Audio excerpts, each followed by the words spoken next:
L'environnement et développement de l'enfant, projet du réseau Périnat Nouvelle-Aquitaine autour des vulnérabilités de la santé et de l'environnemental.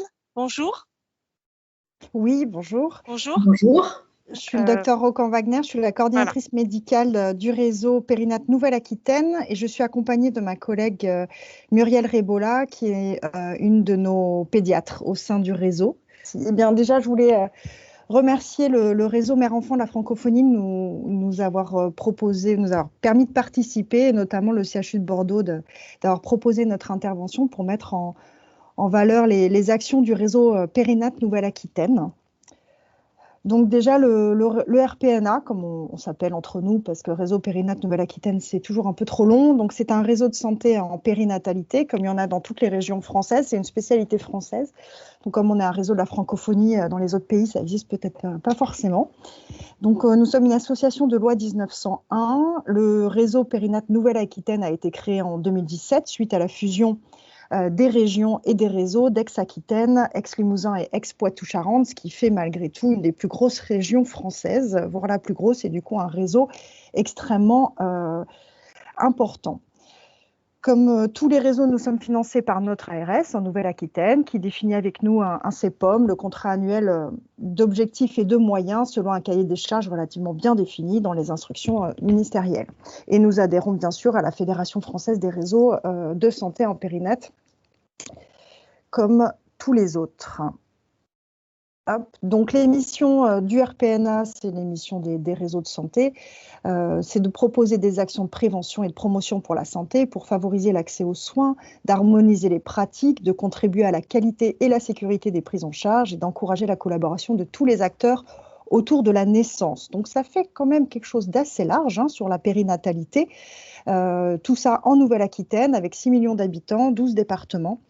On coordonne 44 maternités et 11 centres de périnatalité pour à peu près 56 000 naissances par an.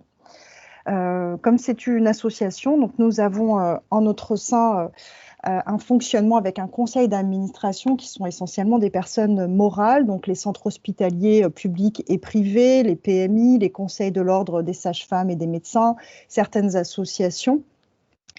Et au sein de ce conseil d'administration est élu un bureau qui définit aussi nos actions et qui valide nos différents projets. Et pour tout ce qui est plus fonctionnel, on va dire, et plus de terrain, on a donc une coordination médicale que je représente et j'ai une co-coordinatrice sur le versant administratif. Et nous avons une équipe d'une trentaine de personnes scindées en deux pôles, j'ai envie de dire. Un conseil scientifique où ils sont un peu une douzaine, essentiellement des médecins, obstétriciens, pédiatres, psychiatres. Nous avons la chance dans la région d'avoir des unités mère-bébé dans chacune des ex-régions et dans chacun des CHU, et également une puéricultrice, un sage-femme épidémiologiste et une psychologue. Donc ça, c'est vraiment notre conseil scientifique. Toutes ces personnes sont sur le territoire, travaillent dans les centres hospitaliers du territoire et sont mis à disposition sur une partie de leur temps pour travailler au sein du réseau de façon indépendante. Et sur tout le territoire, nous avons des sages-femmes qui sont vraiment nos actrices de terrain. Ce sont que des femmes en l'occurrence. Une sage-femme à peu près par département qui va sur son territoire porter tous nos projets et également nous faire remonter les besoins du territoire et des professionnels de santé. Cette équipe, donc indépendante des centres hospitaliers, on est coordonnés entre nous et on fait du lien avec tous les professionnels de la périnatalité de la région, tant dans les centres hospitaliers que dans le secteur libéral et dans les PMI, pour essayer d'avancer dans nos différentes missions. Donc nous travaillons sous forme de groupes de travail qu'on a appelés des commissions de travail sur toutes les thématiques de la périnatalité. Au sein de chaque thématique, des professionnels de la périnat peuvent s'inscrire et venir réfléchir avec nous et travailler avec nous et développer des projets sur chacune de ces thématiques. On a à peu près aujourd'hui 500 professionnels qui sont inscrits dans ces différents groupes de travail et qui régulièrement viennent échanger, donc évidemment en ce moment beaucoup en visio, parce que forcément, non seulement le territoire est grand, mais de toute façon on ne peut pas trop se réunir. Et globalement, sur notre site internet et inscrit au réseau et en lien avec nous, on a à peu près 1500 professionnels de santé. Donc évidemment, on travaille en périnat, donc le but principal est d'améliorer le repérage et le développement des enfants. Ça commence par prévenir et accompagner les vulnérabilités des parents, maternelles et parentales, de soutenir les interactions précoces, de suivre et de prendre en charge précocement les nouveau-nés repérés comme vulnérables et au milieu également et de façon générale sensibiliser à la santé environnementale. C'était notre thème aujourd'hui. Je ne vous cache pas que ça représente une grande partie de nos projets, évidemment, qu'on porte sur le territoire. Et on a proposé un certain focus de certains projets qui nous paraissaient les plus pertinents, mais qui ne sont pas l'exhaustivité de tout ce qu'on fait au réseau aujourd'hui. Donc d'abord pour la prévention au niveau des vulnérabilités maternelles et parentales, puisque ça commence par là, pour ensuite aider au développement des enfants, on a développé un projet d'auto-questionnaire qui aide au repérage des vulnérabilités maternelles lors du suivi de grossesse.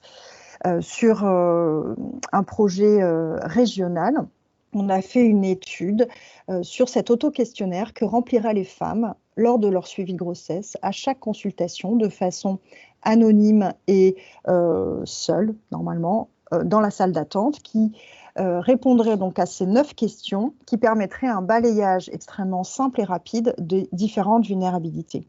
Tous nos groupes de travail autour de chacune de ces vulnérabilités ont décidé d'une question qui pourrait permettre de mettre en évidence une fragilité et qui pourrait être ensuite discutée avec le praticien qui fait la consultation. Donc cet auto-questionnaire serait à remplir avant chaque consultation par la femme en salle d'attente et serait ensuite débriefé avec la sage-femme ou l'obstétricien qui suit sa grossesse, qui permettrait d'améliorer le lien, de pouvoir éventuellement répondre à certaines questions qui sont parfois difficiles à poser pour les consultants et instaurer un discours avec la femme et surtout pouvoir permettre une prise en charge d'une éventuelle vulnérabilité dans un parcours de soins qui serait bien défini et de pouvoir présenter par exemple le dossier de cette personne au staff médico-psychosocial du service pour pouvoir ensuite accompagner cette femme correctement.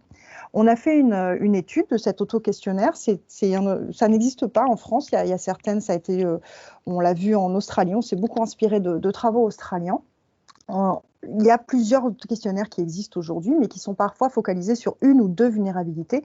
Celui-ci avait la particularité d'essayer de balayer tant les problématiques psychiques que les antécédents de violence ou les violences conjugales, que les problèmes d'addiction ou les problèmes de précarité, pour pouvoir être tout à fait complet.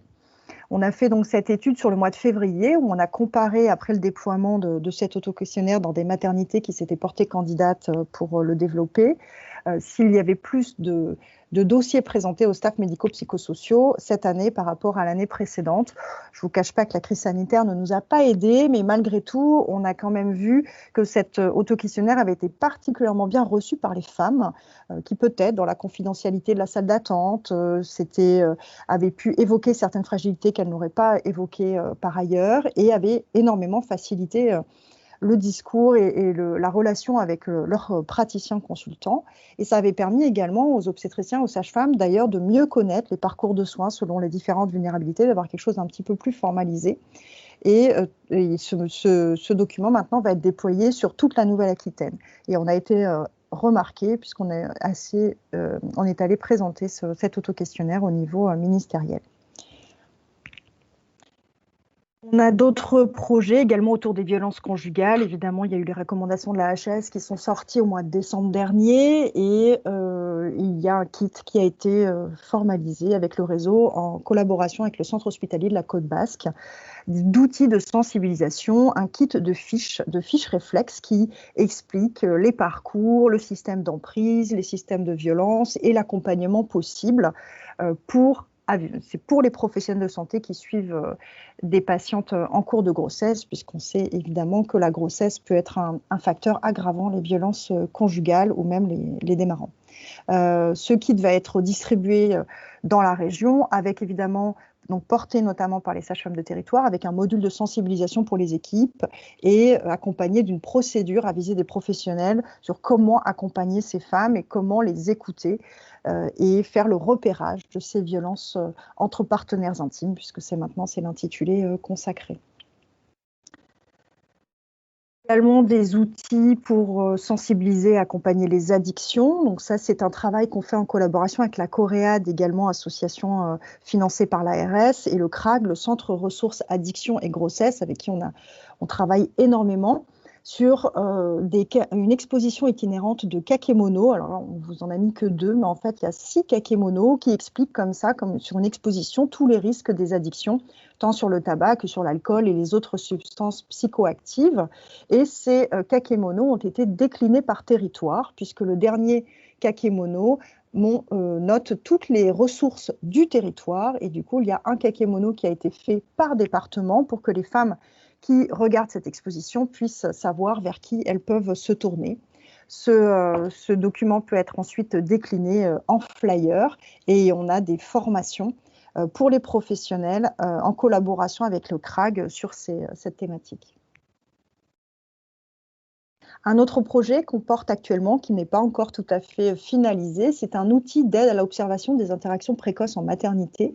Donc c'est une fiche qui serait avisée des professionnels des maternités, des puéricultrices, des auxiliaires de puériculture, des sages-femmes, qui permettrait d'avoir un langage commun sur les interactions. Évidemment, cet outil ne serait pas juste diffusé comme ça, ce sera accompagné d'un module de sensibilisation sur les interactions précoces et de pouvoir dépister peut-être un peu mieux les troubles des interactions qui nécessiteraient un suivi et une orientation des nouveau-nés, avec un système d'outils reproductibles et qui pourrait être fait en plusieurs temps pendant le séjour à la maternité, uniquement pour l'instant. La sensibilisation des couples à la santé environnementale, c'est dès l'anténatal bien sûr, pour ensuite le porter en postnatal. Un des projets phares, c'est un kit à visée des sages-femmes libérales qui a été réalisé avec l'ARS et l'ORS sur tout ce qui est santé environnementale, avec un kit un peu comme celui des violences, avec différentes fiches à l'intérieur. Pour les sages-femmes libérales, pour les informer sur les messages à diffuser et répondre aux différentes questions pour qu'elles puissent ensuite aborder ces questions-là et donner les bonnes informations aux femmes qu'elles suivent en cours de grossesse. D'autres projets sur des affiches, on a un partenariat également avec mpedia.fr qui est le site internet de l'AFPA, l'Association française de pédiatrie ambulatoire, autour de fiches qu'on peut remettre aux patientes sur les bons gestes en santé-environnement. Et avec l'AFPA et mpedia, on a également un partenariat sur leurs projets autour des interactions, moins d'écran et plus d'interactions. Donc vous avez peut-être vu la campagne sur leur site internet. On organise également des journées d'échange avec l'ARS sur la thématique de la santé environnementale et de tous les projets qui sont portés au sein des maternités. On participe et on va développer l'enquête maternité environnement air intérieur prochainement. Évidemment, tout a été un peu décalé cette année à cause du Covid et nous participons également à un projet de guide de nutrition petite enfance avec l'IREPS, également avec des aspects sur la santé environnementale. Donc, c'est tous les axes que l'on peut développer autour de cette thématique. Et ensuite, là, c'était tous les projets de prévention plutôt anténatale et postnatale. Et ensuite, on a le projet de développer un réseau de suivi nouveau-nés vulnérables. Et je passe la parole à ma collègue, le docteur Rebola, qui porte ce projet depuis le début. Oui, merci Émilie. Je te laisse peut-être passer les diapositives. Je ne sais pas si vous voyez aussi, on a l'impression d'avoir un cadre noir en bas de ton diaporama. Non, je ne sais pas si que sur mon ordinateur ou partout. Ça n'empêchera pas de faire le reste de la présentation de la même façon, ça ne gêne pas trop. Du coup, oui, ce projet de réseau de suivi des nouveau-nés vulnérables, hein, c'est un travail que nous avons débuté depuis 2016, qui avait déjà débuté en ex-Aquitaine et qui s'est étendu comme projet à la commission à toute la Nouvelle-Aquitaine. Nous avons donc eu un projet en fait qui est, comme il peut déjà exister dans d'autres régions de France, hein, de monter tout un réseau de suivi de nouveau-nés vulnérables pour organiser une offre graduée de soins entre la ville, la PMI, l'hôpital et les CAMS principalement, les CMPP, les CMPEA également, selon une gradation des risques en fonction des facteurs de risque de vulnérabilité périnatale des enfants. L'idée, c'est d'inclure ces enfants dans un suivi structuré, d'évaluer également l'état des lieux des ressources, hein, des ressources des professionnels, tant qu'ils peuvent faire le suivi de consultation de ces enfants que puisse leur apporter une prise en charge précoce, afin que ces enfants puissent être orientés très tôt dans leur neurodéveloppement vers une prise en charge qui va leur être le plus adaptée possible, avec une coordination du suivi et une coordination de soins. Tout ceci est en partenariat avec ESEA et le soutien de l'ARS Nouvelle-Aquitaine. ESEA nous permettant d'élaborer à l'heure actuelle un dossier informatisé qui nous permettra de partager toutes les données autour des enfants et d'aider les professionnels à communiquer entre eux. On a essayé d'améliorer la qualité des examens pratiqués. C'est un suivi qui suit les recommandations de l'HAS qui viennent de paraître sur les troubles du neurodéveloppement et également l'instruction des 1000 jours qui donne des guides pour mieux suivre les enfants. Quels enfants déjà, quels sont les enfants qui ont des risques particuliers de troubles du neurodéveloppement, et je vais y revenir après. Mais c'est également améliorer ce suivi qui est préconisé de la naissance aux 7 ans de l'enfant à peu près, jusqu'à l'entrée en CP. Et pour ça, nous avons réalisé au niveau de la Nouvelle-Aquitaine des cahiers de suivi communs que nous avons élaborés vraiment en pluridisciplinaire sur une grosse commission de travail où il y avait des pédiatres, des neuropédiatres, des psychiatres, psychologues, psychomotes, médecins de PMI, médecins scolaires, kinés, orthophonistes, et j'en oublie très certainement. Donc vraiment des cahiers qui sont détaillés, qui permettent de repérer très tôt les signes de troubles du neurodéveloppement de l'enfant. Et ces cahiers vont nous servir pour développer des formations régionales qui seront à destination des professionnels médicaux, mais également paramédicaux, que ce soit dans les structures de soins, en PMI ou en libéral. L'idée également de ce projet, c'est d'avoir des vraies données d'évaluation sur le devenir de cette population, grâce notamment au dossier informatisé qui nous permettra d'avoir un vrai suivi épidémiologique. Je te laisse passer à la diapo suivante.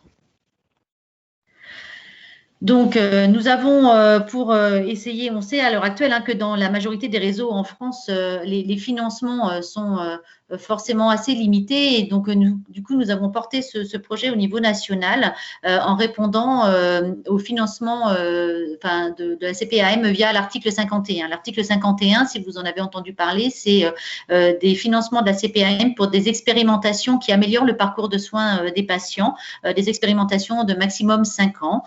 Donc, du coup, nous avons porté ce projet au niveau national en disant que, en mettant en avant le fait que nous avions besoin de consultations spécialisées pour ces enfants, que ce soit dans les structures hospitalières, CAMS, principalement PMI, mais également libérales, et donc du coup de valoriser ces consultations, mais également d'avoir une possibilité d'avoir un financement de soins précoces pour ces enfants, notamment par des psychologues ou en psychomotricité.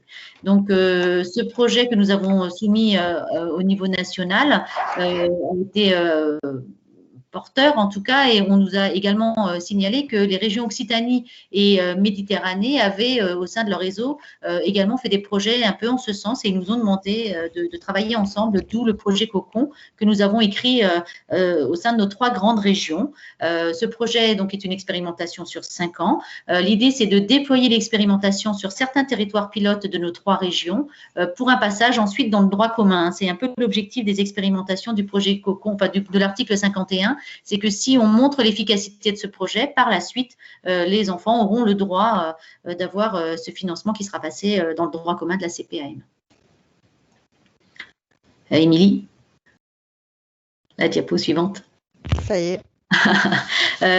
Du coup, quels enfants devons-nous suivre? C'est les recommandations, c'est un peu ce que font déjà la majorité des réseaux, même si on a essayé de faire une inclusion assez exhaustive de tous les enfants qui ont besoin d'être suivis, et ça colle aux recommandations, encore une fois, de l'HAS, c'est-à-dire tous les grands prématurés, mais également les prématurés plus modérés qui ont des facteurs de risque de vulnérabilité à type de hypotrophie associée aux vulnérabilités parentales, également les enfants qui ont eu des anoxies périnatales ou des lésions cérébrales en période périnatale, mais en plus les enfants qui sont porteurs de malformations congénitales sévères ou qui ont pu être exposés en anténatal, soit à de l'alcool de façon importante, soit à des psychotropes, des toxiques autres, ou qui ont des parents qui ont des très grandes vulnérabilités psychiatriques. Et ça, c'était particulièrement important dans notre région, puisque comme vous l'a dit Émilie, on a la chance d'avoir 3 réseaux de psychiatrie périnatale très actifs avec des unités d'hospitalisation mère-bébé. Donc, vous voyez qu'en fonction de… On a essayé graduer un peu les risques, et les enfants qui sont les plus à risque seront plutôt suivis en consultation hospitalière spécialisée ou en CAMS, et les enfants les moins à risque pourront être davantage suivis en libéral ou en PMI en fonction bien sûr des ressources de chaque territoire. Donc ça, c'est la partie consultation, la partie suivi. Émilie? Ouais. Et puis, du coup, donc, nous avons demandé pour cette partie suivie des valorisations des consultations, en précisant bien que c'était des consultations d'au moins 3/4 d'heure, voire plus, quand les enfants grandissent.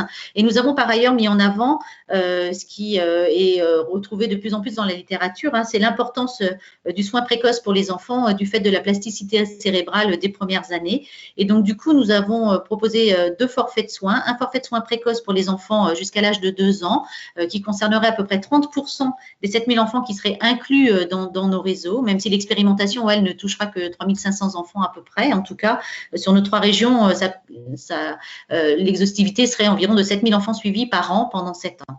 Donc, pour à peu près 30% des enfants, on estime qu'ils auront besoin de soins précoces, qu'il sera plutôt orienté sur les troubles de l'oralité, les difficultés d'interaction et le soutien à la parentalité chez ces tout petits qui auront un parcours de vie périnatal difficile. Et puis, bien sûr, le soutien dans la régulation tonico-posturale, les coordinations dès le plus jeune âge avec de la kinésithérapie spécialisée et de la psychomotricité. Donc, on part sur des forfaits qui peuvent être d'1 an et qui peuvent être éventuellement renouvelés une fois, tant que les enfants n'ont pas des prises en charge pluridisciplinaires en CAMS, en CMPEA par exemple, et qu'ils n'ont pas de dossier MDPH. Donc ça, c'est le forfait de soins précoces. Et puis, nous avons également proposé un forfait plutôt pour les 2-5 ans, un forfait qui est plus pour les enfants, donc à partir de 2 ans, pour les enfants orientés sur les prérequis des apprentissages, avec de l'orthophonie pour le langage, des suivis par psychologue pour les difficultés d'interaction, d'attention, bien sûr encore psychomotricité, kinésithérapie et ergothérapie si besoin pour tout ce qui est troubles de la coordination et des apprentissages, et puis orthoptiste également pour le balayage visuel qui est important aussi pour l'organisation pour les apprentissages par la suite. Et nous avons demandé également que tous les enfants qui auront eu du soin au cours de cette période de 5 ans puissent bénéficier d'un bilan neuropsychologique complet à l'âge de 5 ans, qui pourra permettre notamment de comparer notre cohorte à la cohorte EPIPAGE 2. Nous avons, comme pour le forfait précoce, la possibilité éventuellement de renouveler partiellement ce forfait en attendant que les enfants aient des dossiers MDPH ou des prises en charge pluridisciplinaires en structure de soins. Donc ça, c'est la grosse partie du projet. Donc, l'idée, c'est vraiment de réussir à avoir une inclusion la plus exhaustive possible des enfants à risque du trouble du développement. Et nous avons également demandé du temps de coordination et notamment de puéricultrices qui pourront permettre d'aller rechercher les perdus de vue et de recontacter les familles pour les aider à organiser des suivis de consultation au plus proche de chez eux, puisqu'on va vraiment inclure les PMI et les libéraux dans ce parcours de soins. Donc, ça nous permettra de diminuer les perdus de vue. L'idée, c'est de former, grâce à nos cahiers de suivi et des formations sur le territoire, au dépistage précoce des troubles sur des signes très fins et très spécifiques du neurodéveloppement, grâce donc à ces formations associées au cahier. Et puis, grâce à notre outil informatisé qui est en cours de développement par ESEA, c'est vraiment de faciliter la communication entre les professionnels appliqués grâce à des chats, des échanges de documents, pour que les enfants aient la meilleure orientation vers le soin. Et puis, grâce au dossier informatisé, de réussir à avoir des données épidémiologiques le plus exhaustives possible.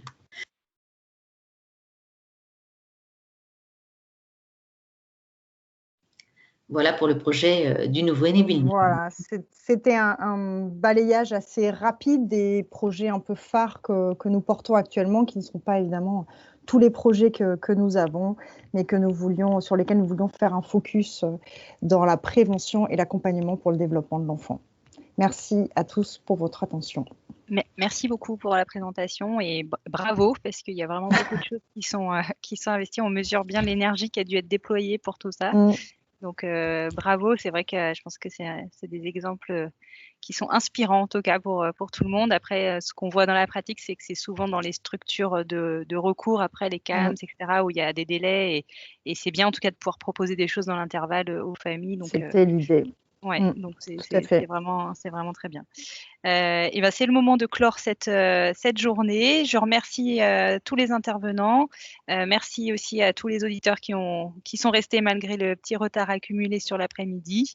Et on se donne rendez-vous demain pour ceux qui suivront la journée de demain. Voilà, et tout le monde peut mettre des petits mots sur le chat si vous voulez. Et vous avez beaucoup de félicitations sur le chat, j'ai l'impression.